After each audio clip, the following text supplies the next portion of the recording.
Olá a todos, eu sou Thales Silveira, coordenador de comunicação do Instituto Brasileiro de Infraestrutura, e esse é mais um InfraCast, o podcast da Frente Parlamentar Mista de Portos e Aeroportos.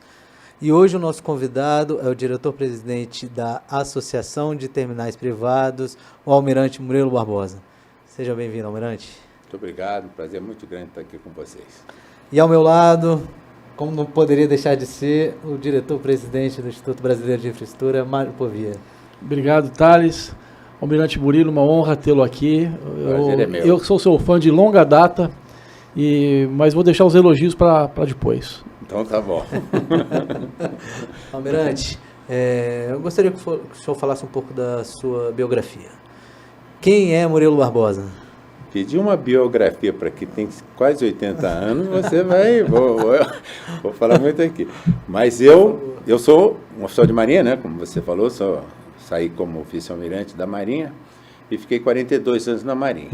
Ao longo dessa trajetória longa, aliás, eu vou até falar um pouquinho antes, porque o meu caminho para as Forças Armadas foi um caminho quase natural, né? Eu sou filho de um médico do Exército, né?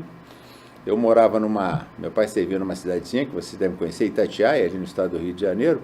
Hoje, naquela época era um distrito, hoje é um município, mas não tinha rede estadual de ensino lá, nem para o ensino secundário, para ginásio, como era chamado na minha época, né?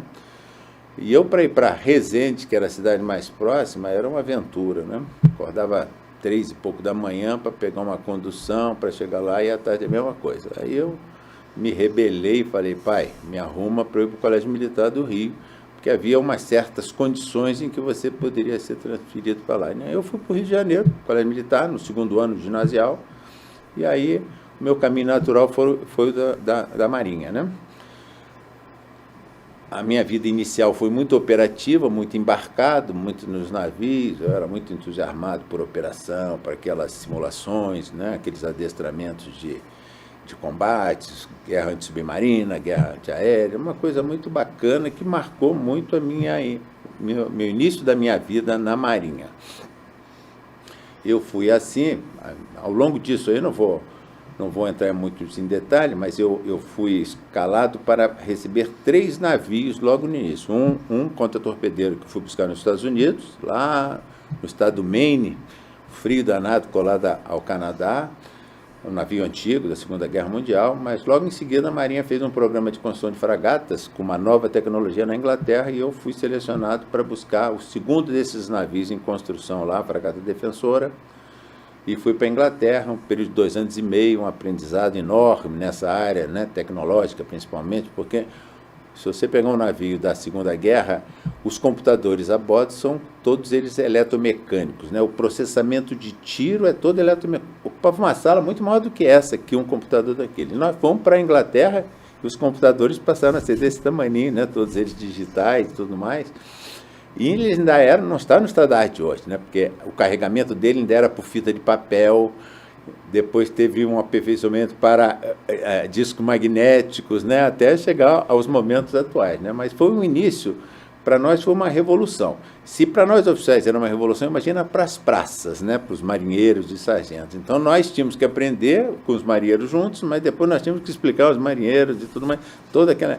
Então foram 2 anos e meio intensos, morando numa civilização nova. Eu sou um fã da Inglaterra, eu acho que a Inglaterra para mim é um exemplo de país para mim, então foi muito bacana. Voltei para o Brasil, fui promovido a capitão de corveta e me mandaram para receber uma fragata igualzinha a essa em construção no Brasil. Em função da nossa experiência, pegaram 3 oficiais do meu navio para serem os chefes de departamento desse outro navio. Na Marinha tudo é escalonado, né? Você começa com encarregado de divisão, chefe de departamento e vai subindo.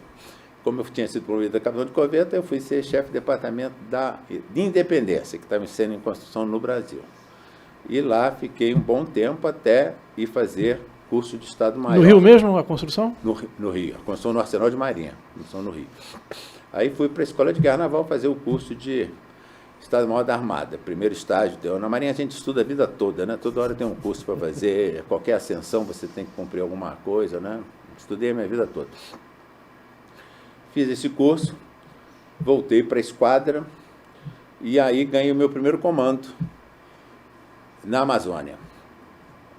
Me deram a oportunidade de eu escolher e eu quis comandar na Amazônia um navio patrulha fluvial, que ainda está nativo até hoje. Navios na água doce duram uma vida inteira, né? Não acabam, né? E está lá. E foi uma outra experiência, né? Quem conhece a Amazônia sabe que o Brasil são dois Brasis, né? A Amazônia é totalmente diferente do que a gente vive aqui. Fui para lá, comandei, fui da Capitania dos Portos, meu primeiro contato com a área portuária e de navegação foi lá em Manaus, na Capitania dos Portos de Manaus. Voltei, aí o comandante, o ministro da Marinha na ocasião tinha sido o meu comandante em chefe na esquadra, quando eu fui assistente dele lá, ele me chamou para o gabinete dele. Aí, dentro do gabinete, é uma outra vida, né? Gabinete de ministro, você tem uma outra experiência. Passei lá 3 anos e fui comandar ter uma outra experiência sensacional, mas que me deu muito trabalho. Eu fui escolhido para ser o primeiro comandante do primeiro navio projetado pelo Brasil de alta tecnologia. Era uma corveta que a gente chamava de uma mini fragata, porque ela tinha tudo que a fragata tinha, mas em escala reduzida, né? A fragata é um conforto total, essa corveta era um desconforto total, né? Mas foi uma experiência enriquecedora, eu acho que eu contribuí muito para os próximos passos. Hoje a Marinha está numa terceira etapa de construção de corvetas e fragatas, e eu tenho certeza que essa primeira experiência foi muito boa, mas foi muito desgastante. 2 anos e pouco lá de muito desgaste nesse comando. Mesmo sendo um navio de primeiríssima tecnologia, mas é que o Arsenal de Marinha não tinha o know-how de construção naval para um navio desse, né? Então, nem na área da construção, nem na área do projeto, né? Porque o projeto tinha uma assessoria alemã no projeto, mas tem muitos detalhes. Quem tem que montar os detalhes, né, os acabamentos, é o Arsenal de Marinha. Então projetava, de repente eu vi uma escada de quebra-peito, o cara vai morrer aí. Quando ele subir no primeiro posto de combate que eu tocar 2 da manhã, ele vai cair na água daí, porque se o navio estiver jogando muito, ele vai cair na água. Muitas coisas desse tipo. O motor diesel era inadequado, muito fraco. Tiveram muitas coisas que nós tivemos ao longo desses 2 anos e que não podiam mudar, né? Mas eu acho que nós demos a nossa contribuição, porque eu fiz muita recomendação de coisas de aperfeiçoamento. Depois veio a classe Barroso e agora está vindo a classe Tamandaré, que já é um outro momento. Bom, aí acabou minha vida operativa, digamos assim, né, de navios, né, que é a nossa razão de ser, né, o que a gente gosta mesmo. Eu voltei para Brasília e achando que eu ia comandar uma fragata, porque eu tinha uma experiência de recebimento de 2 fragatas, tinha sido o primeiro comandante da primeira corveta, falei, pô, a nossa presunção sempre é muito grande, fala assim, não, eu vou comandar uma fragata. E aí o ministro da Marinha na ocasião disse que eu não ia comandar uma fragata, né? Porque eu já tinha 2 comandos e tudo mais, e queria que eu fosse para a presidência da República. Aí começou uma nova vida para mim, né? Uma vida muito política pela Marinha. Fui 2 anos do governo Itamar Franco, depois voltei para o gabinete do ministro e fui ser o chefe da assessoria parlamentar, que é outra experiência gratificante, né? Onde você aprende muito, conhece a entender a vida do parlamentar, começa a negociar com ele. Eu tive muita sorte nessa segunda fase da minha vida, porque nós oficiais, normalmente a gente fica no nosso ambiente lá a vida toda e acaba e a gente acha que só tem marinha no mundo, né? Eu graças a Deus, pude ter essa segunda experiência muito boa. E aí acabou essa minha fase toda, fui promovido a almirante, passei 1 ano numa área que talvez tenha me levado para a ANTAC, né? Porque eu fui ser o subchefe de organização do Estado-Maior da Armada, que tinha com ele a política marítima, onde eu discuti muito, estava na época do REB, né, da 9432, essa coisa toda, discuti muito esses assuntos. Eu tinha uma interlocução muito franca com o Sindarma, com o sindicato Sindimar, sindicato dos oficiais, tudo mais. Eu tinha E o meu chefe, que eu daqui a pouco chego nele, eu acho que ele foi observando essas coisas todas, né? Bom, eu estava recém-promovido a contra-almirante. E aí fui escalado dentro dessa mesma função para ser o nosso interlocutor da Marinha na criação do Ministério da Defesa. tinha um GT com 8 ministros e tinha uma parte de baixo que éramos nós, alguns almirantes, alguns generais e alguns brigadeiros e mais outros ministérios envolvidos, civis, onde nós discutíamos a composição, o organograma do Ministério da Defesa. Foi um trabalho bacana, né? Tive uma participação intensa e fui ser, depois disso, um assessor. Mas esse trabalho demorou quanto tempo até para... 2 anos eu fiquei nessa função desse subchefe de organização, tanto trabalhando na política marítima quanto na parte de organização do Ministério da Defesa, que foi um trabalho à parte, basicamente, né? Eu fui escalado porque eu era da parte de organização da Marinha, então tinha tudo a ver com o meu trabalho, eu fui para lá. Então, durante 2 anos eu fiquei aí, estava lá quando foi indicado o primeiro-ministro da Defesa, ainda sem pasta, não sei se vocês se lembram, que foi o Elcio Álvares, do Espírito Santo, ex-governador do Espírito Santo. Civil, portanto. Civil, portanto. E eu fui indicado pela Marinha para ser o assessor especial dele. Fiquei lá 1 ano com ele, na fase de implantação do Ministério da Defesa. E aí ganhei uma outra grande presente, que foi ser o comandante da Marinha na área da Amazônia, né? 4 estados, Amazonas, Acre, Rondônia e Roraima. 2 anos de uma experiência enriquecedora, de novo, agora já lidando com as outras forças, né? Com os comandos das outras forças, né? Voava toda hora, tinha um esquadrão de helicóptero, que eu pegava aquele helicóptero, eu ia para todo lugar nele ali, ia para Tabatinga de helicóptero. Imagina você saindo de Manaus, num helicóptero monomotor, 1 esquilo, você ia lá, parava para reabastecer nas prefeituras da cidade, era um outro mundo. Quando eu digo um outro mundo, é realmente outro mundo. Passei 2 anos espetaculares, aí me chamaram de volta para o Ministério da Defesa quando acabou meu tempo.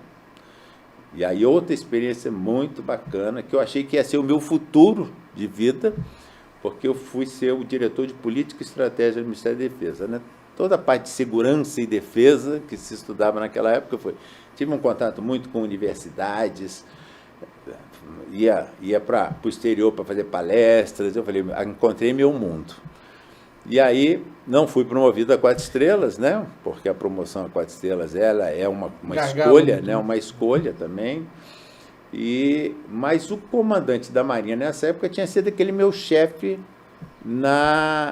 quando eu fui da subchefia de organização, né? E gostava muito de mim, principalmente pelo trabalho feito na política marítima.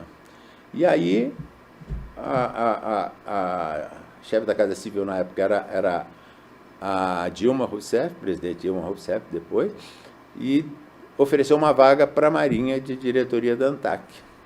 E aí eu não tinha sido promovido a 4 estrelas, né, porque é por causa do gargalo, e aí uns 3 meses depois o comandante da Marinha, Almirante Guimarães Carvalho, a quem eu atribuo todos esses meus anos essa minha sobrevida, né, na atividade a ele, gosto muito dele, ele me ligou, falou, Barbosa, meu nome de guerra na Marinha é Barbosa, né? Barbosa, posso te indicar para ser diretor da ANTAC? Aí eu fui encontrar o Mário lá, né, esse negócio que eu fui, fomos lá, e foram mais 4 anos para mim, de uma nova vida, uma convivência. Você sair da Marinha, eu já tinha tido experiência de convivência com o outro segmento, né? Tanto na assessoria parlamentar, quanto no Itamar Franco, no governo do Itamar Franco. Mas eu assumi um cargo civil e trabalhar com a minha cabeça de militar, a ANTAC, para mim, inicialmente, eu falei, vou ter um desafio lá. Mas foi absolutamente tranquila, o nosso quadro de especialistas é sensacional, os oriundos que montaram a ANTAC no início, eles não gostavam muito não, né, deles, né, mas eles eram, foi um time muito, muito bacana de trabalhar com o pessoal da Sunamã na área de navegação, com o pessoal da Portobras na área da portuária, GEIPOT também, né? GEIPOT também, exatamente. E veio o primeiro time de especialistas da ANTAC, onde o Mário se destacava logo de cara como um grande líder desse primeiro grupo lá, né? Passei 4 anos lá, mais uma vez não fui indicado para a recondução, né? Houve uma restrição. A ser sabatinado. Fui sabatinado. Eu estive na sua sabatina. Fui sabatinado, mas havia uma reação política muito contra mim, porque um partido político queria fazer o meu sucessor lá, chegou até a indicar um nome lá, né, na época, né, o Paulo foi indicado antes de mim, mas o Lula, a pedido da Marinha, ele me indicou para recondução, mas aí durante um ano eu fiquei parado lá. Eu fui sabatinado, mas não avancei. E saí da Marinha, voltei para a atividade civil, abri uma consultoria, trabalhei nela uns 3 anos, mas aí veio um convite para mim desafiador, montar uma nova associação representando o regime jurídico que tinha acabado de ser criado ali com a 12.815, né? Então foi dar sorvete para criança, né? Porque aí eu me diverti naquilo lá. Eu me lembro no primeiro dia, falou assim: Almirante, agora é com o senhor. Não tinha CNPJ, não tinha dinheiro, não tinha sede, não tinha nada. Vim para Brasília, montei na minha consultoria o embrião da ATP, enquanto eu acertava essas coisas todas. O Mário sabe que era uma associação que era muito desacreditada na época, todo mundo achava que ela não ia prosperar. Que ano foi isso, Murilo? 2013, início de 14, né? Final de 2013, início de 14. Aí a ATP devagarzinho foi crescendo, e eu acho que hoje ela tem uma representatividade, uma credibilidade como representante dos terminais dos privados, muito bom. Em breves palavras, esse é um resumo de 79 anos de vida. Então nós encerramos o programa. Maravilhoso. Agora, é interessante essa questão aí de ter ido para a ANTAC logo, foi em 2006, né, que o senhor foi?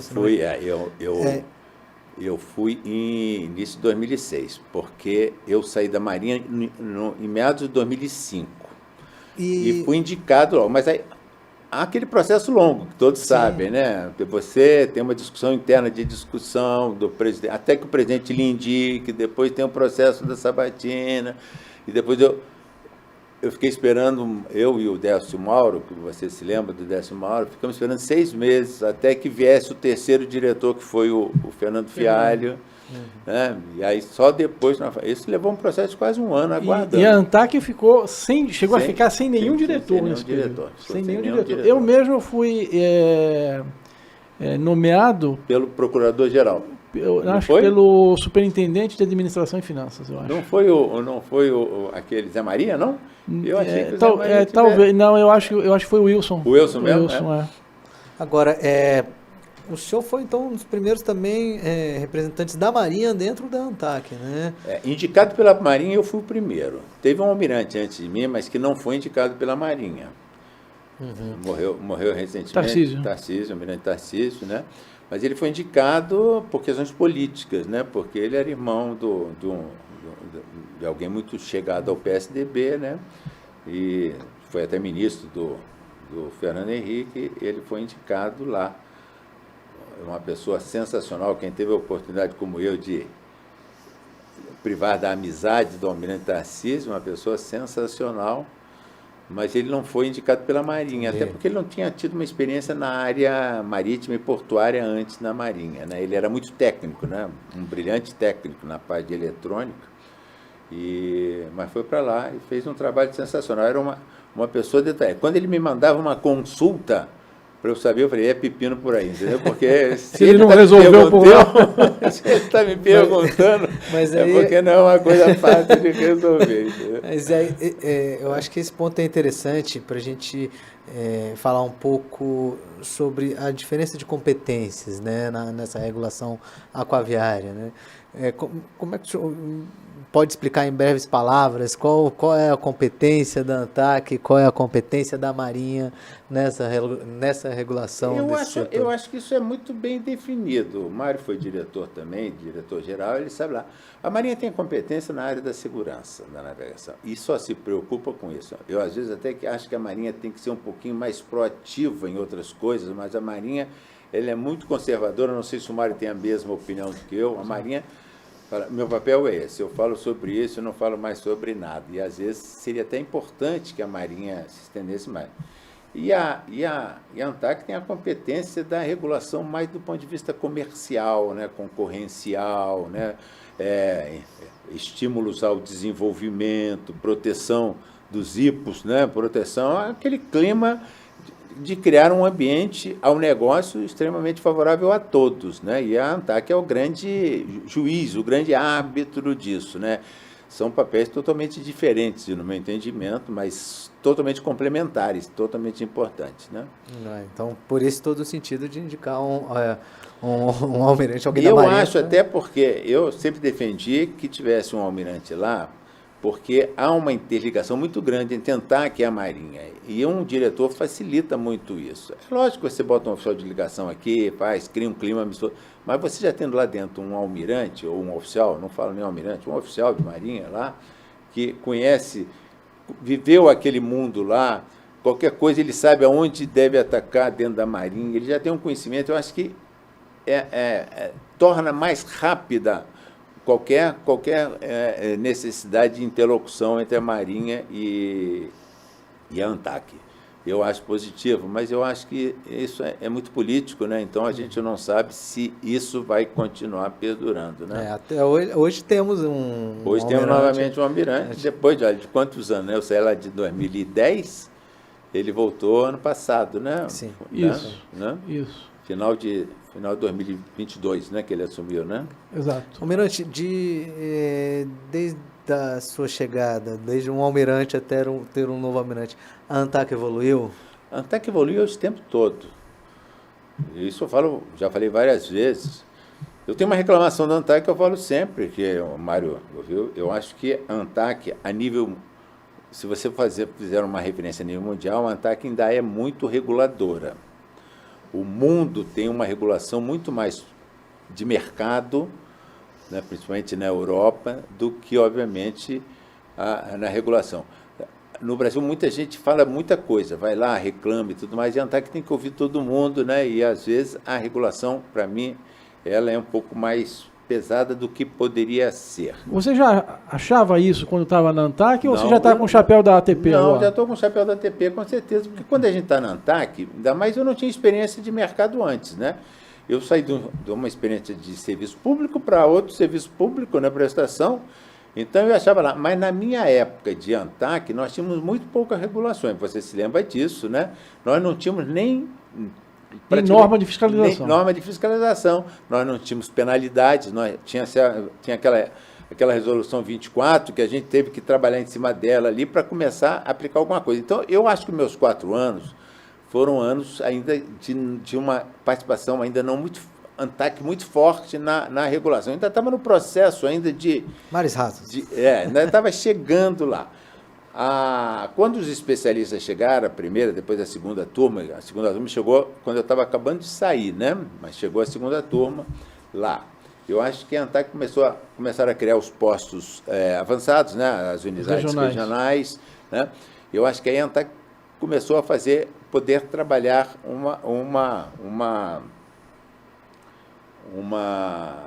dentro das suas competências mesmo mais. Mas eu acho que a ANTAC não faz isso, não é por uma coisa dela. Não, eu vou fazer uma regulação muito grande. Eu acho que a 10233 tem alguns defeitos.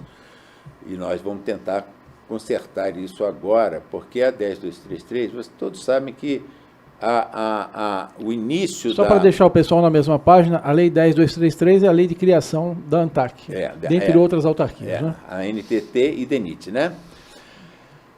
Obrigado. Eu acho que é importante dizer qual é a 10233, aí para quem não está familiarizado conheça. Mas a primeira proposta do governo foi de uma agência única, Agência Nacional de Transportes. Não sei se você ainda não estava lá, mas você deve ter, de alguma maneira, conhecido isso.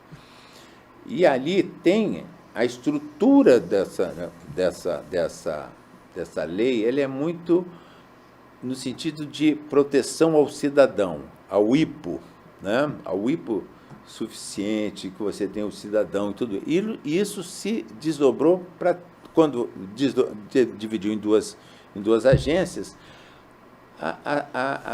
as competências da ANTAC ficaram muito parecidas com as competências da NTT, que tinha um outro público, outro público a ser atendido por ela. E nós sempre lutamos muito com isso e fizemos, há uns 3 anos atrás, 4 anos, eu acho que em 2021, nós fizemos uma proposta com algumas alterações da 10233, no sentido de aperfeiçoar, que é o que nós estamos agora apresentando ao grupo, à comissão de juristas também disso aí, para ver se a gente consegue, de uma maneira aí, e até dividindo competências para a concessão, competências para o arrendamento e competências para a autorização, que nós somos coisas muito distintas. E a 10233, no início, tratava as três coisas juntas. E o Mário sabe muito melhor do que eu que a 10233 é muito baseada na lei das concessões, né, que bota muita coisa lá que a gente reclama até hoje. O Mário deve ter recebido muita reclamação lá sobre critérios de adequabilidade, de modicidade. Tarifária. Né, muita coisa que nós fazemos. Serviço adequado, eu diria que o conceito de serviço adequado é muito amplo, né? Então, nós estamos procurando agora melhorar um pouco nisso, que eu acho que vai ajudar muito, caso essa comissão aceite os nossos ponderações, eu acho que nós vamos aperfeiçoar. Mas antes de entrar nessa questão dos dias de hoje, eu queria que o senhor falasse um pouco sobre a ATP. Qual a ideia da associação, qual é a vocação dela e quais são os principais pleitos? Também um pouco sobre essa origem, que o senhor falou um pouco dela ser embrionária dentro do seu... A ATP, ela foi criada basicamente para defender os interesses das instalações portuárias de uso privado junto aos entes públicos, todos que atuavam com a gente. E ela nasce, Murilo, já dentro desse conceito de carga de terceiros, já sacramentado. Já sacramentado, já. A 12.815 foi o grande estimulador da criação da ATP, porque houve muita briga antes a MP 595, que foi um embrião da 12.815, a MP, ela trouxe um conceito que desagradou a muita gente, né? Os arrendatários principalmente, porque ali ele dava uma liberdade plena de operação ao terminal de uso privado. O terminal de uso privado já tinha alguns critérios de liberdade de contratação, né? Da 8630 já trazia esse conceito. Aliás, hoje cedo eu falei justamente sobre isso, que a lei... Hoje não, falei ontem na audiência pública. Eu falei que o Decreto-Lei 5 de 66, ele traz duas grandes novidades para a gente. Primeiro, é o início do fim do monopólio do Sindicato dos Trabalhadores, porque os TUPs, desde 66, poderiam fazer contratações com vínculo já. Ou seja, mão de obra não avulsa. Não avulsa. Muitos usaram porque era a prática daquela época, então muitos preferiram trabalhar com avulso, mas outros já foram para o seu quadro de vinculados. E é o início também da privatização da operação portuária. Então, eu acho para nós, o Decreto-Lei 5, ele tem um ícone para nós, porque ele é o início da revolução. A Europa só começou a modificar o conceito de service port, né, lá na década de 80, 90. Sim, e o decreto tem 60 anos quase, né? O decreto é de 66, olha só. Né? Então, ele já é meio revolucionário naquela época. Né? Ele está em vigor ainda, não? Não está em vigor porque a 8630 foi derrogada e o 12815 também derrogou. Mas as raízes hoje do terminal de uso privado vieram desse decreto-lei. Então, nós nascemos, voltando aí à sua pergunta, com essa defesa do nosso regime jurídico, porque a briga dentro de outras associações para a discussão da MP 595, muitas vezes ficou sem vencedor lá dentro, né? Não houve... A disputa era muito acirrada entre autorizatários e arrendatários, que muitas vezes...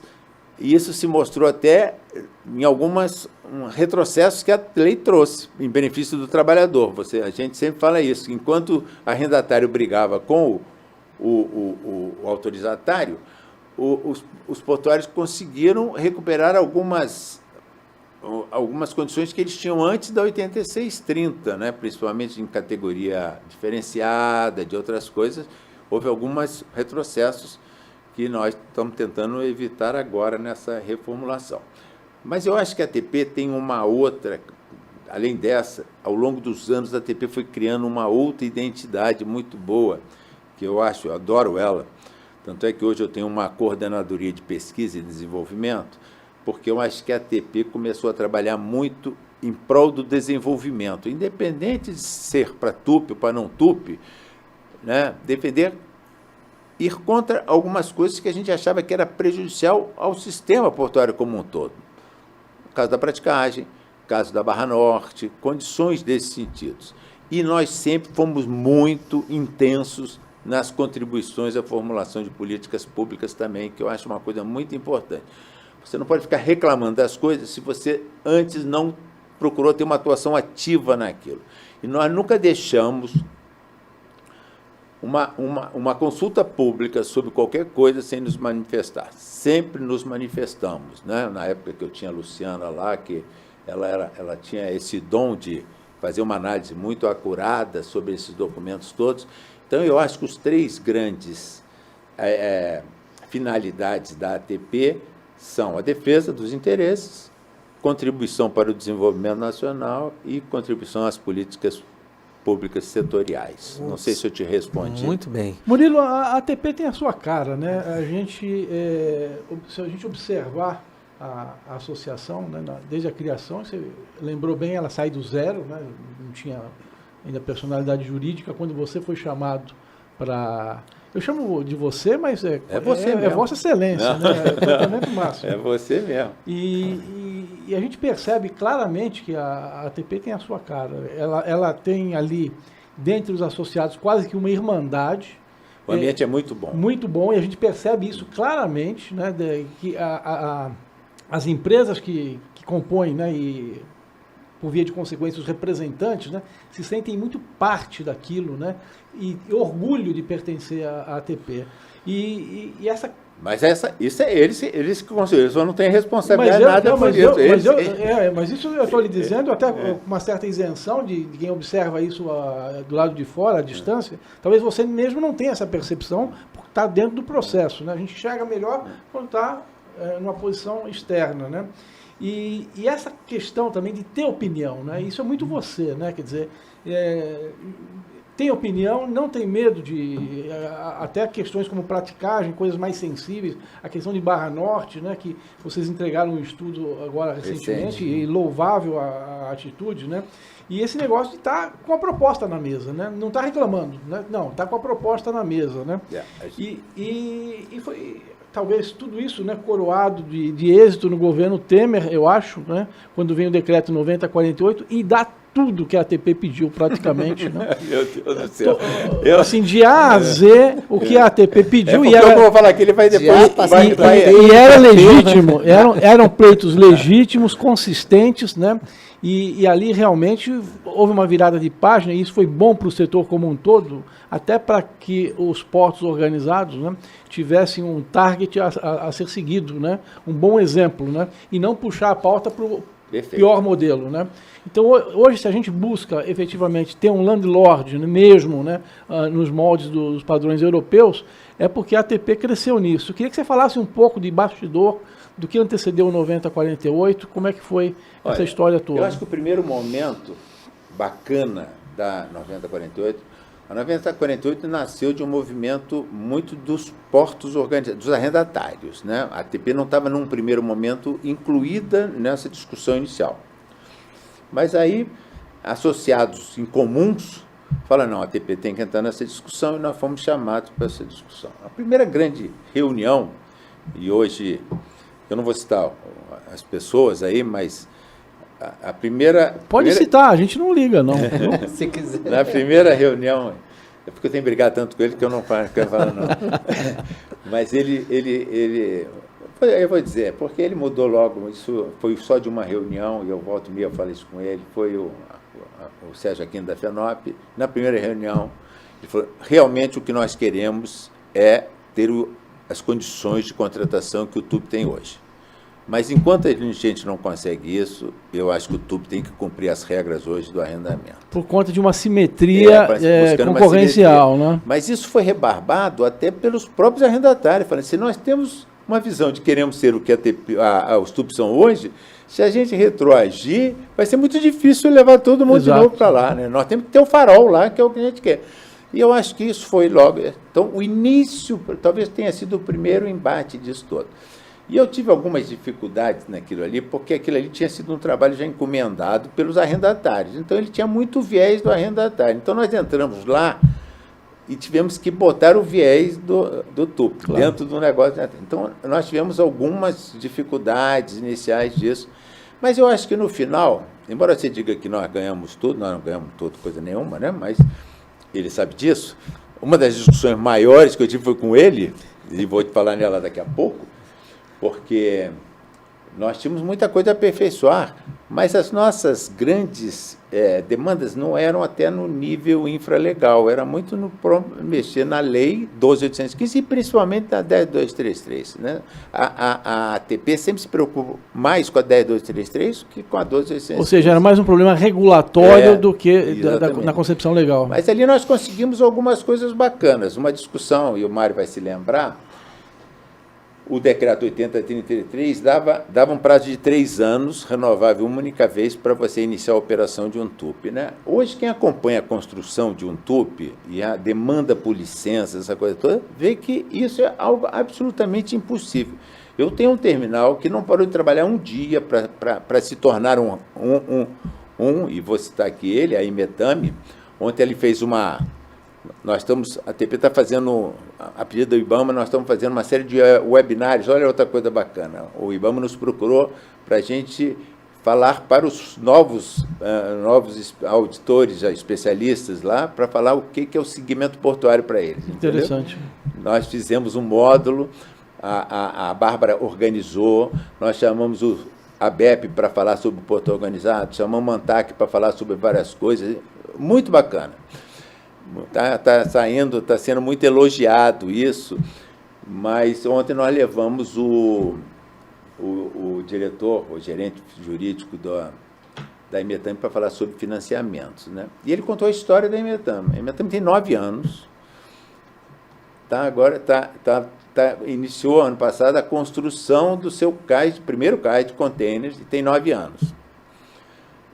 9 anos a outorga. Da outorga, da assinatura do contrato de adesão. Olha, é lógico que depois disso eles já tiveram ampliação de área, de escopo, né? Você deve ter vivido isso lá com ele, que talvez o primeiro contrato de adesão deve ter sido assinado até na tua época, provavelmente. Possível, né? É possível. Mas hoje, para um TUP se tornar operacional, os requisitos são muito grandes.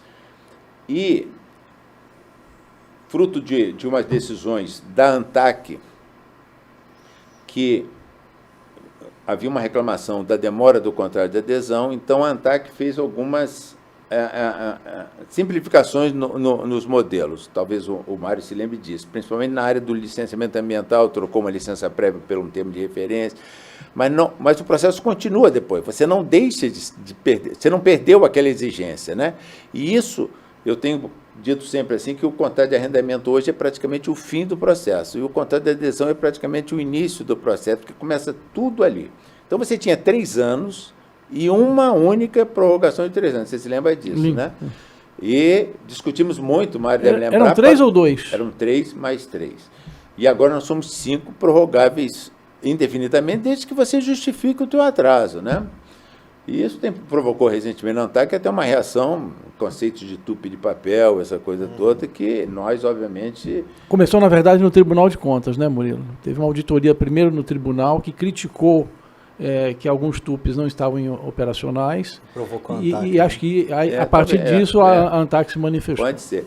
Então, nós fizemos, em cima do acórdão da ANTAC, nós fizemos um trabalho longo para mostrar quais são as causas disso tudo. Nós já apresentamos isso para o Ministério dos Esportes, já apresentamos para a ANTAC, vamos apresentar agora no início do mês para o nosso ministro, para dizer para ele que nós somos 270 e daqueles que estão irregulares hoje, que podem ser classificados como tupi de papel, ou seja, aqueles que ainda estão dentro do prazo de 5 anos, e aqueles que estão fora do prazo de 5 anos, mas conseguiram o termo aditivo para a prorrogação, foi justificado, nós temos hoje 11 terminais. Quer dizer, não é algo muito relevante. Né? Agora, Murilo, você acha que falta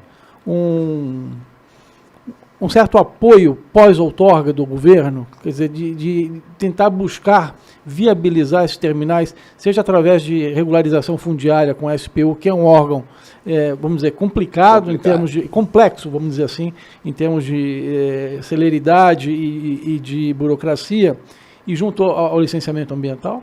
Nós temos que resolver isso.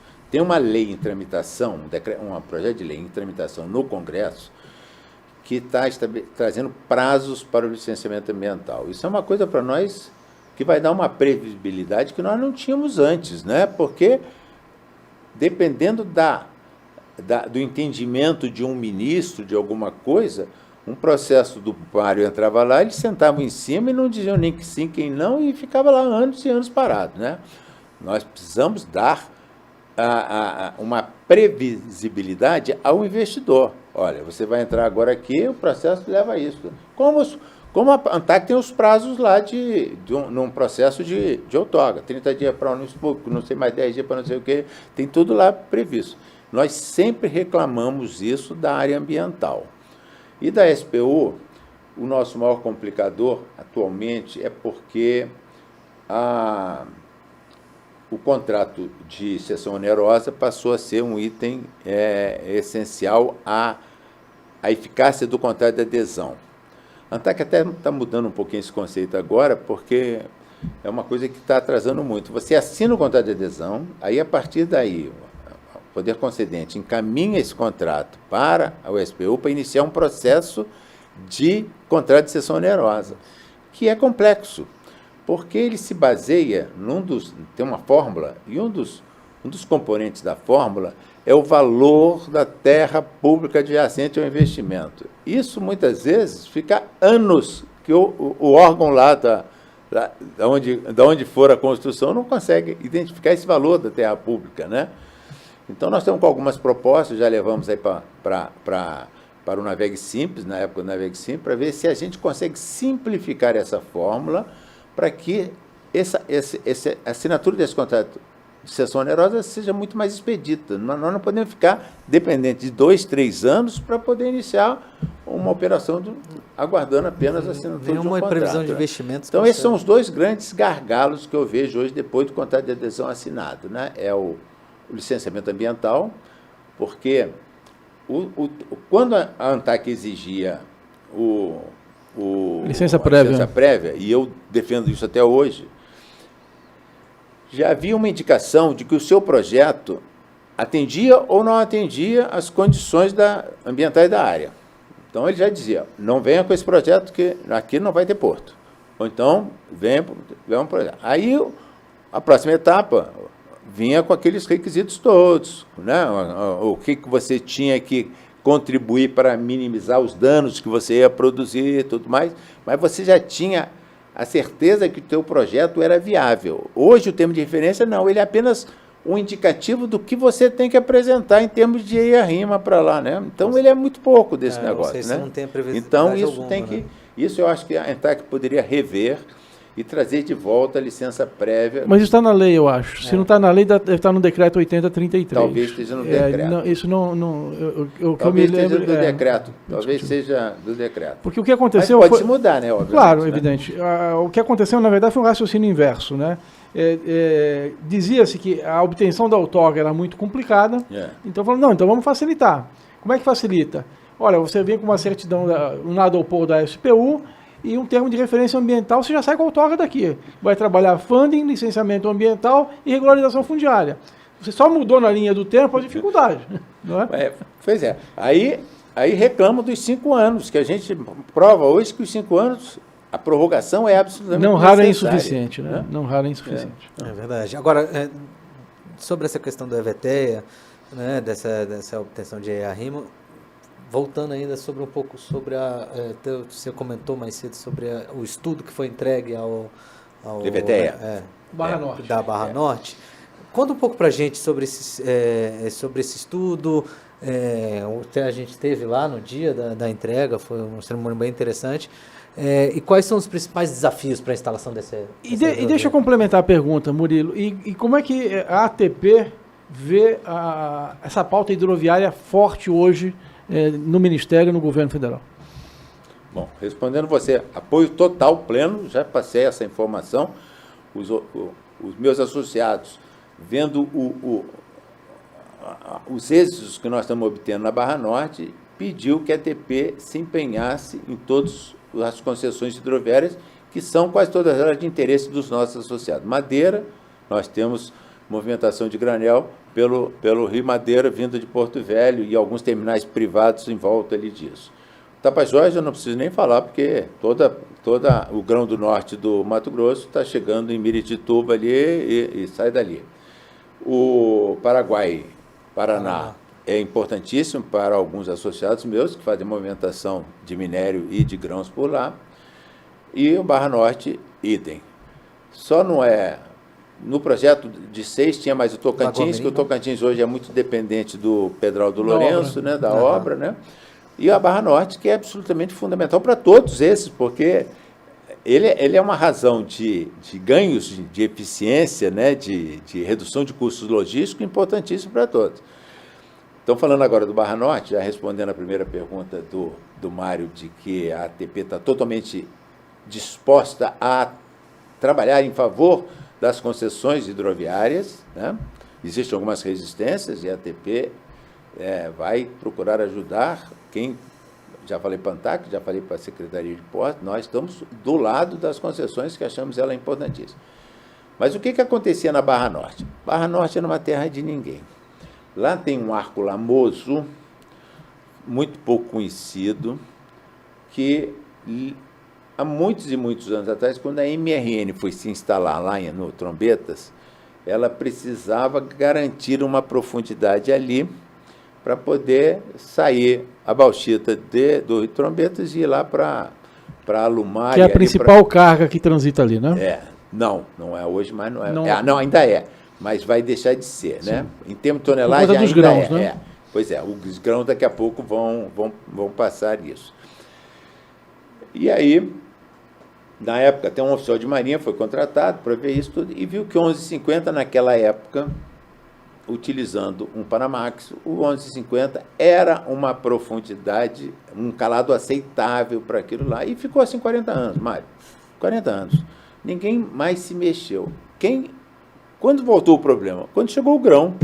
Porque o grão não vai para Maranhão nem ali para Vila do Conde, né, para Barcarena. O grão vai para a China, sim, vai para a Europa, né? Então, o calado passou a ser uma demanda essencial para a gente conquistar alguma coisa. E a gente começou a conversar, comecei primeiro com uma professora da UFRJ, a professora Suzana Minzon, que você deve conhecer, né? Começamos a ver projetos. Eu levei ela para falar para os meus associados, todo mundo se entusiasmou, todo mundo achou que tinha ainda disponibilidade de calado lá. Eu tive uma reunião com a praticagem falava 12,50 a gente passa ali, 12,50 a gente passa ali.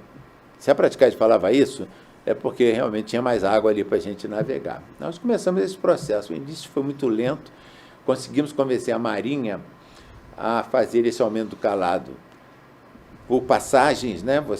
Por leituras batimétricas, e aí o distrito fazia uma análise para ver se podia aumentar, mas foi muito lento. De 11,50 a 11,70 nós foi muito rápido, mas de 11,70 a 11,90, que é o estágio que nós temos hoje, nós temos uns 4 ou 5 anos já nessa batalha. Mas, ano passado, ano retrasado, nós contratamos 2 empresas para fazer um levantamento batimétrico da área toda.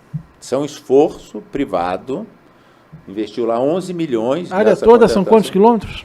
E dá mais de 100 quilômetros, tá? Por aí.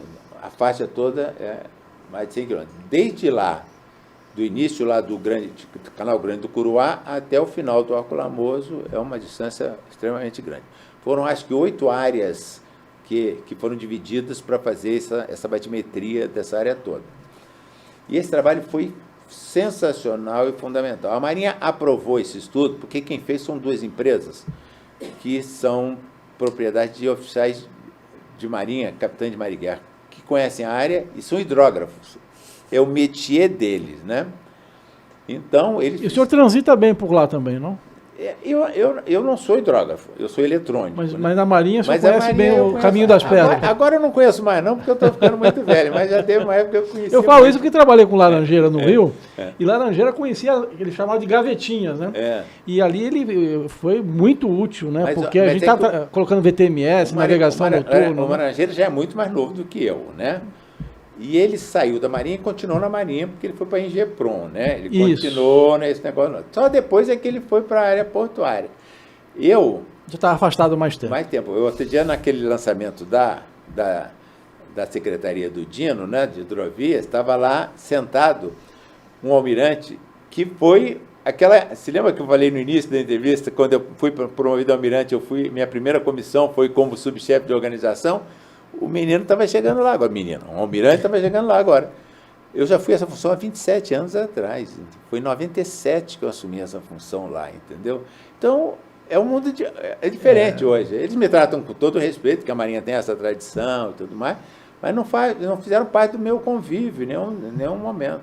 O Léo Ferreira, que foi comandante da Marinha há alguns anos atrás, foi meu tenente, né? Então, o ministro de Minas e Energia, o Bento Albuquerque, foi eu era chefe da assessoria parlamentar, ele era meu adjunto lá na assessoria. Interessante, né? Muito interessante. Vários anos como já passaram e tudo mais, né? Então eu já não tenho mais, mas toda vez que eu preciso conversar com a Marinha, eu vou na Marinha, sou muito bem recebido, não tenho dificuldade de falar com ele. Mas voltando à Barra Norte, fizemos esse trabalho, e esse trabalho constatou, o dado mais importante dele foi... Fizeram a batimetria, que a Marinha se sentia desconfortável de não ter uma batimetria atualizada. Então, fizemos isso. Mas instalamos algumas estações maregráficas, porque lá se navega muito na maré, né? Porque a maré lá tem uma amplitude muito grande. E nós descobrimos nesse estudo que a amplitude da maré é maior do que a Marinha conhecia. Então, o que isso permite? Uma janela maior para transitar navios com maior calado, né? Se antes você tinha 4, 5 dias no mês para passar navio com 11,70, hoje você tem praticamente o mês todo para passar. Isso foi o grande ganho, e é o que nós estamos fazendo nessa fase. A Marinha aprovou, elogiou o trabalho, muito, muito, muito bem feito, aprovou. A carta deve estar saindo, o bacalhau, como a gente chama, deve estar saindo agora, lá feito pela CHN4 lá. As amplitudes de maré já estão em vigor, essa maior amplitude. Então, por isso é que vai facilitar muito a gente encerrar essa portaria do 1170, 1190, que nós esperamos que ela encerre logo, para começar mais uma portaria de 1190 a 1210. O meu objetivo, falei um pouquinho antes naquela reunião que eu estava do Centrar Norte, falei assim, o meu sonho é 1250. Eu quero ver se eu consigo ainda estar... E com 12,50 você atende aí a gregos e baianos? Eu não atendo todo. Um Panamax full precisa de 13,30. Mas 12,50 já é e mesmo trabalhando com maré, você não consegue? Não. Mas, por exemplo, o navio que vai sair com 12,50, o navio que vai sair de Itacoatiara, ele pode sair carregado com mais 10 centímetros. Então, ele sai de lá, digamos, com 12,60 de calado. Perfeito. Porque ele vai consumir, ao longo da descida do Rio Amazonas, vai consumir combustível. E quando ele passar na Barra Norte, ele vai estar nos 12,50. Mais leve. O que sai de Santarém, sai com 5 centímetros a mais também de calado. Então, há esses ganhos. Mas chegar ao 13,30, talvez em algum momento a gente vai ter que fazer algum tipo de intervenção mecânica lá no Arco Lamoso. Você diz dragagem. De dragagem, ou então de alguma intervenção mecânica, né? Tá. De injeção de água na lama para torná-la mais fluida. Tem vários processos aí que na hora que a gente conseguir chegar lá, isso vai melhorar. Então, eu acho que a contribuição da ATP e o esforço de 3 associados que bancaram sozinho isso foi muito... É uma parceria público-privada, né? Se você for ver, né, Murilo? Doar um estudo dessa magnitude, né? E acreditando... Mas esse foi o levantamento batimétrico e o amplitude da maré com as estações maregráficas. Mas o que deu muita mídia foi justamente a EVTEA. A entrega, né? A entrega, porque teve alguma sobra do dinheiro que eles depositaram na ATP E eu propus a eles que a gente contratasse uma empresa para dar o EVTEA para uma possível concessão lá. E entre 11 milhões da obra para o valor de uma EVTEA, a EVTEA é uma residual. Então, nós fizemos, eu acho que foi um trabalho que ficou muito bonito, feito, e nós fizemos... Eu queria só entregar ao ANTAC, mas aí o Eduardo Neri, não, isso é muito importante. É emblemático, claro. Nós temos que fez muito bem. fazer isso com o ministro presente, e ele fez aquela cerimônia lá da entrega. E até dando um exemplo, né? Isso pode ser replicado, eu acho que foi muito, muito bacana. Muito bacana, né? E nós estamos prontos para ajudar. Já fui ao Eduardo Neri, já foi isso um pedido. Hoje falou-se novamente na reunião do Central-Norte, que a ATP tem que se empenhar para ajudar a concessão das hidrovias. Sim. Nós temos que ter hidrovias. Nós hoje temos vias navegáveis, né? Nós navegamos em função do tempo, da natureza, condições de enchente, vazante. Nós não temos uma navegação regular ali em cima daquilo. Dino Antunes agrada? Muito. Para mim foi a melhor escolha disso. Eu gostava... Qual outro nome que poderia ser? O Érico Moura, que eu também gosto muito dele. Está no DENIT hoje, no Aquaviário. No Aquaviário. Mas o Dino já estava... Várias das funções que vão ser desempenhadas pela secretaria dele já eram da diretoria dele lá. Né? E ele vai pegar aquele pessoal todo que trabalhou com ele. Então, eu acho que foi, em termos de continuidade... Foi uma decisão acertada. Não havia nome melhor, né? Sim, e eu gostei muito dele. E a sinalização de construção dessa secretaria do MPOR, construir toda uma secretaria voltada às hidrovias, e também sinaliza muito positivamente para esse setor, né? Que realmente precisa de investimento. Eu tive a honra de ser escolhido para falar em nome das empresas privadas lá, né?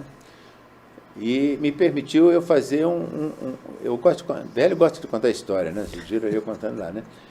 Eu, em 97, dentro da Marinha, dentro dessa subchefia, o tema hidrovia já era um tema para a Marinha importantíssimo. Mas a Marinha não conseguia fazer aquilo ali, transbordar para mais ninguém estava interessado nisso. Quando nós chegamos na ANTAC, o Mário talvez não tenha percebido muito isso, porque ele ficou logo na área de portos e nunca mais saiu, mas nós tínhamos uma superintendência de navegação. E nós transformamos essa superintendência de navegação em duas. Isso. Marítima e de navegação interior.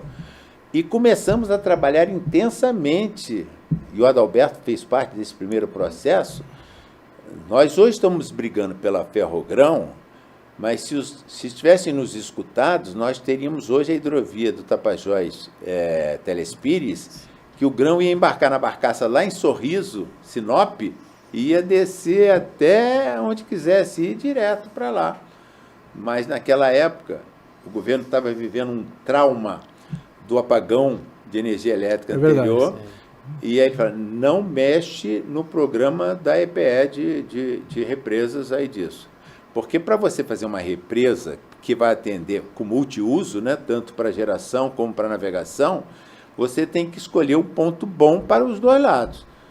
Mas a EPE escolhia só o ponto ótimo para geração de energia. Até porque o DNA dela é totalmente elétrico, né, do setor de energia. E isso fez muita diferença, nós sofremos muito com isso, inclusive na Tietê Paraná, que foi interrompida ali, e nós participamos de grandes embates na Casa Civil, inclusive, né, por conta do Operador Nacional do Sistema, etc. E que tem um poder enorme na mão dele, né? Sim, ainda mais porque então a presidenta Dilma vinha do setor elétrico. Ela chegou a ser ministra de Minas e Energia.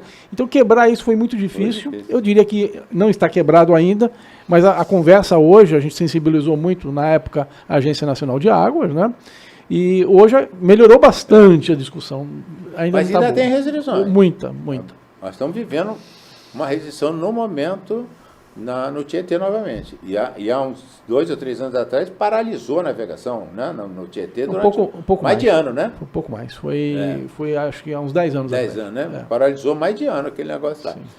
Então, eu vivo hidrovia desde os idos da década de 90. Então, saber hoje nós tivemos uma conjunção dos astros, né? ANTAC querendo, Ministério querendo, governo querendo, todo mundo empenhado numa convergência de bons nomes nos locais. Tudo mais. E nós, a ANTAC lutou sozinha numa época, agora eu estou sabendo que o Mário também, numa outra época, a ANTAC também teve dificuldade de fazer isso. Eu acho importantíssimo. Nós temos uma malha hidroviária que não pode ser não aproveitada. Nós temos que aproveitar essa malha. Isso é redução de custo logístico na veia. Redução de custo logístico, casa também com a pauta ESG, né, de também. ambiental. Eu fiz um trabalho uma vez com o Moreira, meu assessor lá na ANTAC, né? Sim. Quando nós estamos defendendo o Tapajós Teles Pires, eu acho que eu ainda tenho esse artigo. Porque você não ganha só no segmento econômico, né? Você ganha no segmento ambiental e você ganha no segmento social. Na medida que você tira 200 caminhões ou mais da estrada, você está tirando 400 profissionais em condições extremamente adversas, porque eles são percursos de milhares, às vezes 2.000 quilômetros, às vezes 2.500 quilômetros, 3.000 quilômetros. Pessoal sofrido, que tem acidente, que vai para... Pode chegar até óbito, mas tem acidente que vai consumir o recurso do INSS aí durante muito tempo, e um empurrador para substituir isso tem uma tripulação de 7, 8 homens. É uma diferença social enorme, além do ambiental e do econômico. Sem dúvida. Então, nós não podemos jogar isso por terra, né? E o próprio desenvolvimento regional, né, Murilo? Que as hidrovias, pelo menos na região norte, né, ela tem esse condão também de trazer geração, né, de riqueza e qualidade de vida também para aqueles que dependem desse tipo de transporte, né? E a diminuição Nós trouxemos na nossa época, Mário deve ter vivido, nós trouxemos, foi a nossa diretoria que trouxe o conceito da ETC, né? Foi, exatamente. Né? Que era uma coisa importantíssima para nossas hidrovias, né? Porque a lei não permitia que alguém se instalasse lá para movimentar a carga do terceiro, né? Que era aquela regra que vigente na ocasião, né? A ETC foi um ganho. Hoje o conceito de ETC está muito parecido com o de TUP, né? Mas no início a ETC foi marcante, foi um ganho. Eu tenho muito orgulho de ter trabalhado nisso, na criação da ETC. Bem. É verdade. Agora, já que o senhor tocou nos TUPs de novo, são 270 TUPs. São 270 TUPs. Me fale mais sobre qual é o impacto econômico que esses TUPs estão trazendo hoje para o país. Será que eu preciso falar disso? Você não sabe? Ontem mesmo eu falei de novo isso. 2/3 da movimentação portuária brasileira é feita em TUPs hoje. Isso vai aumentar. Não muito, porque a grande carga de peso já está mais ou menos consolidada, né? Que é o petróleo e o minério. Mas o granel vegetal vai todo... De hoje em dia, a gente vai quase todo para os TUPs. Os projetos que tem hoje em andamento são todos TUPs, né?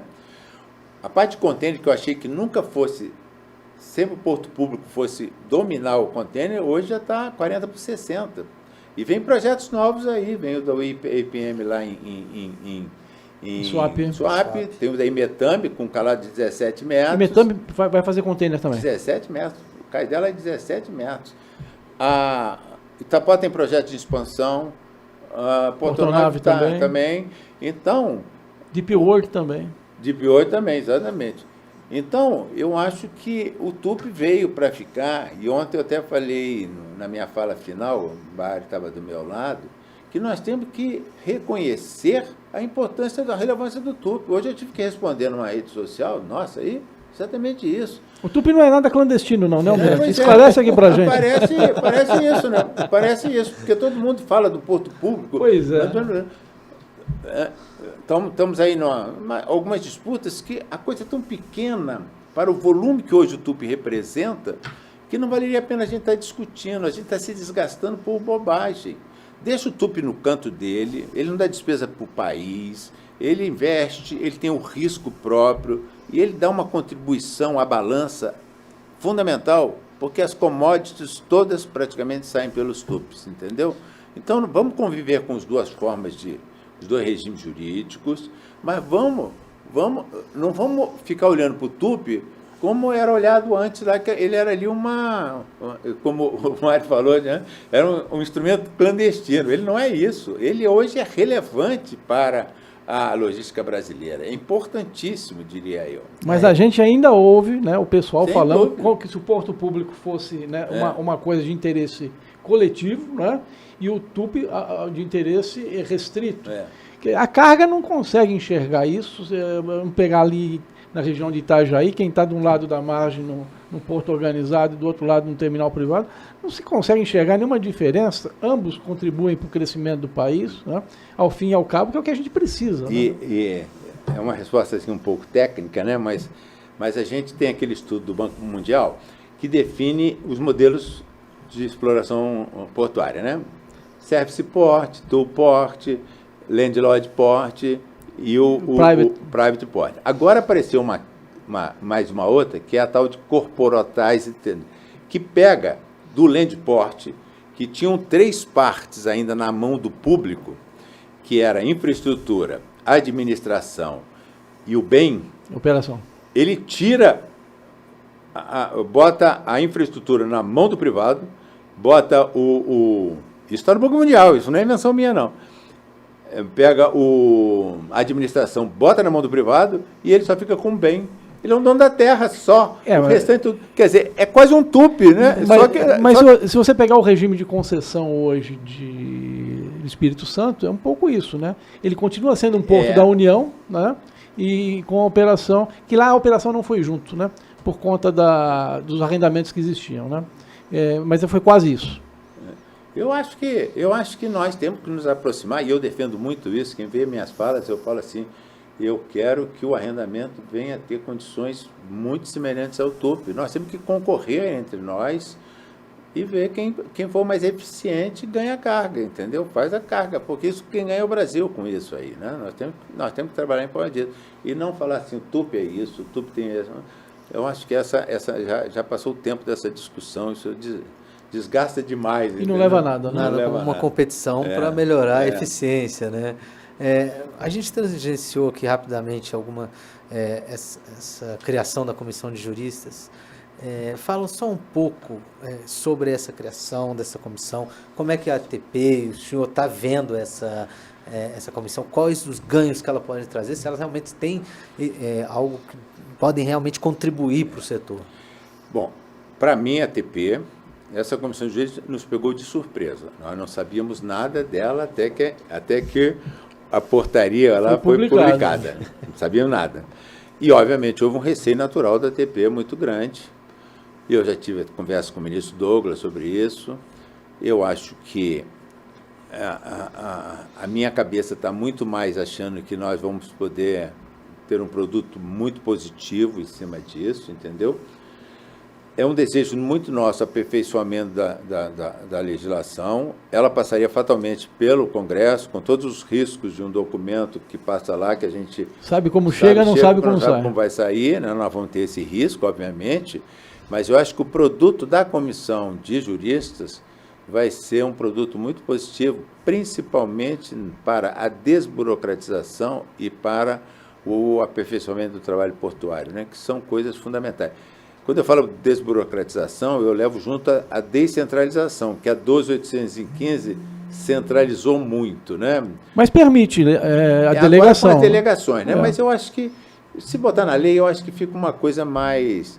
Aí você vai dizer, mas tem portos e portos, né? Mas não, pelo contrário. Eu estou absolutamente convencido de que deve se descentralizar, até porque hoje você tem mecanismos de governança nas autoridades portuárias, né?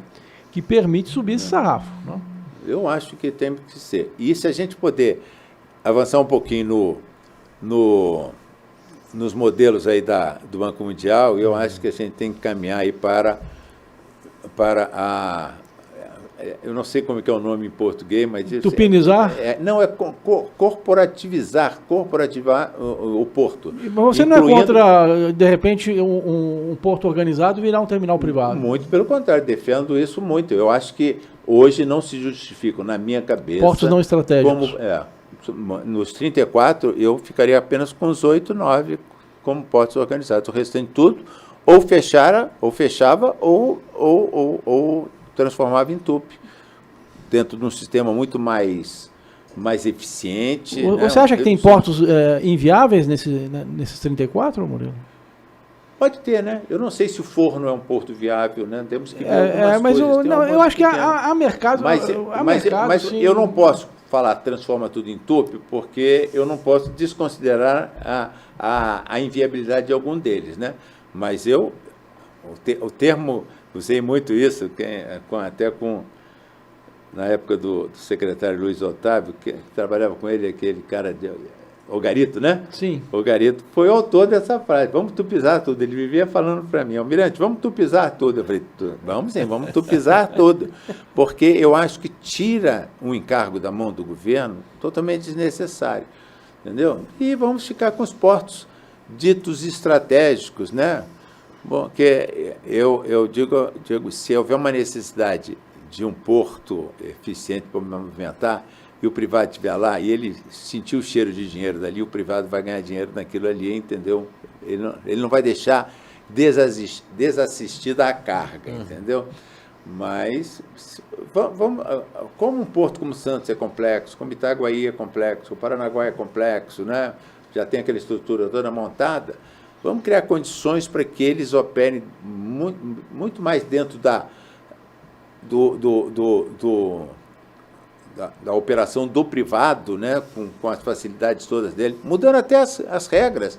Eu, outro dia, falei num seminário, por que a gente não adota os critérios adotados para a Petrobras e para o Banco do Brasil, para que a autoridade portuária possa ter uma liberdade de gestão muito maior lá dentro. Escolha sem fazer processos longos, que são os grandes problemas dele. Vamos criar isso para o porto organizado. Eu acho que vai ser benéfico para o Brasil isso. Que não vira um cabide de emprego também, né? Aí a gente precisaria estar indo para a concessão do canal, que eu acho que é uma solução alternativa brilhante, mas se a autoridade portuária tivesse condições de fazer uma gestão totalmente livre, ele não precisava disso, ele continuava ali com o terminal com ele, né?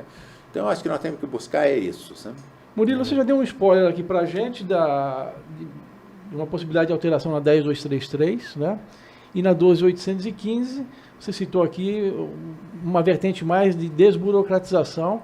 E isso vai na linha daquilo que eu falei, que você conseguiu quase tudo no 9048, é marginal a melhoria na 12815. Agora, na 10233, quando você fala nas competências da ANTAC, basicamente, né?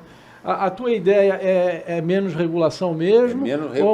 Ou é uma regulação diferente? É menos regulação no sentido de que nós temos a ANTAC trabalha com 3 clientes, digamos assim, que é o concessionário, o arrendatário e o autorizatário, que são coisas distintas, e hoje a lei trata tudo isso de uma maneira só. Então, nós temos uma proposta de escalonar isso. Outra coisa que é de interesse do ATP é aquele artigo 47, se eu não me engano, 47. Do direito adquirido. Sim. Aquilo tem sentido lá no modal rodoviário. Para um investimento de 8 bilhões, 10 bilhões, você dizer que o teu instrumento é precário. Outro dia nós conversamos até sobre isso. É totalmente desestimulador a um empreendedor para assim, vem cá. E a ANTAC trabalhou muito mal isso no passado, né? Aliás, na sua época. Não, já veio assim. O termo de autorização foi uma invenção da diretoria, mas não tinha contrato de adesão também, tinha acabado. A lei não havia, Murilo. O contrato de adesão estava no artigo 4º da Lei 8.630, totalmente em vigor, e aí vem a resolução da ANTAC e diz que as novas outorgas de terminais portuários seria por meio de termo de autorização. Sabe por quê, né? Um equívoco. Por causa da 10233. Então, mas um equívoco de leitura, porque a 10233 não derrogou o contrato de adesão. Exatamente, mas eles interpretaram a luz da 10233. Porque uma coisa é você ter uma autorização para explorar uma EBN, outra coisa é você colocar bilhões no terminal portuário com um contrato precário. Mas o contrato de adesão também é precário. Você acha? Não é tão precário como um termo de autorização, mas ele também, à luz do direito administrativo, ele também é precário. Isso é que nós temos que encontrar uma fórmula dentro eu não vejo assim, mas não vamos discutir isso aqui agora. Se não for, é ótimo. Nós queremos caminhos para tornar aquele artigo 47 menos desestimulador. Ou mais explícito, né? Que talvez seja realmente na outorga de prestação de serviço. Né? Mas... Oi, para a TP nós temos muito poucos, no 10233 é basicamente essa parte da desregulação, nós queremos dar uma competência ANTAC muito forte, porque tem outras... Forte, mas longe dos TUPs. Não, pode. Eu acho que o arrendamento está muito próximo do TUP hoje, nas regras, você vai ver que está muito... Nível de serviço, sem dúvida. Não há muita diferença. Mas a gente tem, a ANTAC às vezes se sente um pouco presa, porque outras agências interferem na atividade portuária também, principalmente na área do líquido, né? E eu acho que a gente tem que, de alguma maneira... Sim, está falando da ANP, né? Mas... ANP, pois é, nós temos que, de alguma maneira, alguém tem que mandar nisso, né? Sim, não sim. pode ser a ANTAC disciplina uma coisa, vem... Não, você não pode fazer dessa maneira. Você tem que fazer de outra maneira, né? Então, Sim. isso tem que ser... Algumas coisas têm que ser corrigidas nisso aí. A TP tem muito... Ela é muito mais reativa de que... Por exemplo, o órgão não tem que interferir fora do porto, é um entendimento nosso. O órgão é órgão do porto, como está escrito na lei, né? Na parte de CAP, nós temos que ver até onde vão as competências do CAP, porque eu acho que todas elas têm que ser dentro do porto organizado. Se ele extrapola, por exemplo, para fora do porto organizado, já começa a nos atingir, porque aí eu acho que é uma questão de política pública. Quem tem que disciplinar a harmonia entre o porto organizado e os TUPs, né, é o Ministério, não sei se você concorda. É a visão de cluster. Exatamente. Tem que ver o que é bom ali. Ele tem um instrumento na mão extremamente forte, tem a declaração de adequação. Se chega um projeto lá e ela fala, não, isso aqui já está sendo muito bem atendido por ali, eu não tenho interesse em que venha esse negócio aqui, porque daqui a pouco eu vou ter que me comprometer a construir uma estrada, daqui a pouco eu vou ter que botar a ferrovia aqui também.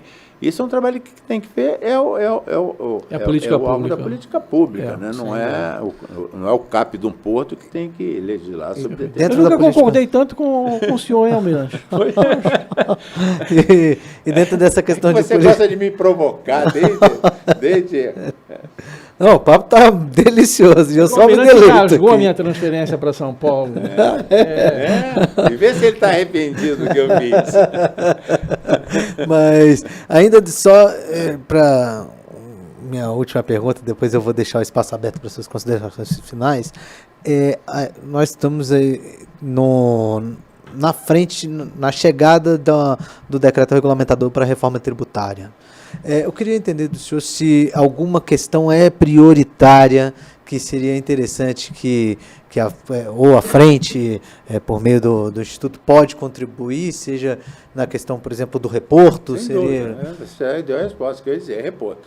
A reforma tributária vai nos penalizar, porque nós somos prestadores de serviço. E a reforma tributária tem um cunho muito de proteção da indústria, né? Então, nós sabemos...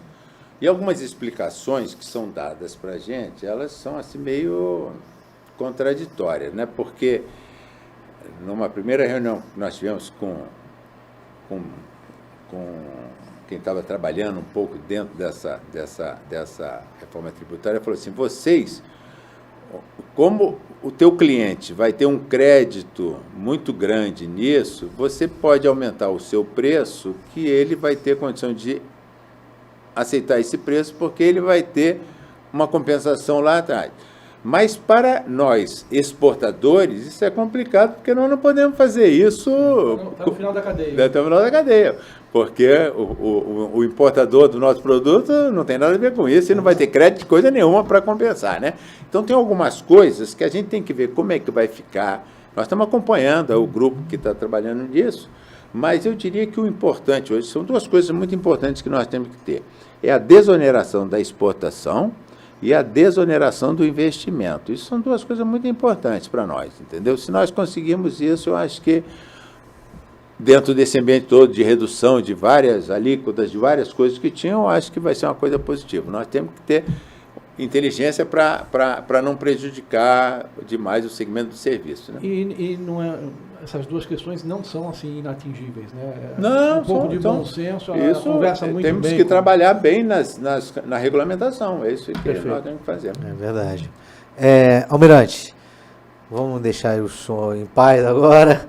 Deixo o espaço aberto para suas considerações finais. Não, eu não tenho muito mais a falar, porque vocês Vocês me sugaram aqui durante tanto tempo que eu acho que eu falei de todos os assuntos, mas eu queria agradecer, para mim foi extremamente agradável a conversa, me sinto honrado de ter sido convidado por vocês aí para participar de um Infracast, né? E estamos sempre à disposição, e a ATP é a casa de vocês aí, tenho sempre à vontade para nos solicitar todos, estamos à disposição disso aí, de tudo isso. Muito obrigado. Mário, uma honra tê-lo aqui e dizer a admiração profunda que eu tenho pelo senhor. É recíproca. Não só como pessoa, né, mas como profissional, acho que assim um verdadeiro exemplo para a gente se espelhar em termos de carreira, de retidão, mas, sobretudo, uma pessoa que comunica bem, que tem posições, que não bate de lado, segue em frente, objetivo. Não fica no muro, né? Isso é muito importante. Eu sempre procurei não ficar no muro. E a gente reconhece isso, e eu, particularmente, tenho um afeto todo especial. Então, um prazer enorme tê-lo entrevistado aqui hoje. Muito obrigado aí, muito obrigado. Curta, se inscreva no canal, curta as nossas redes sociais, que nós continuamos em busca de uma infraestrutura forte no país.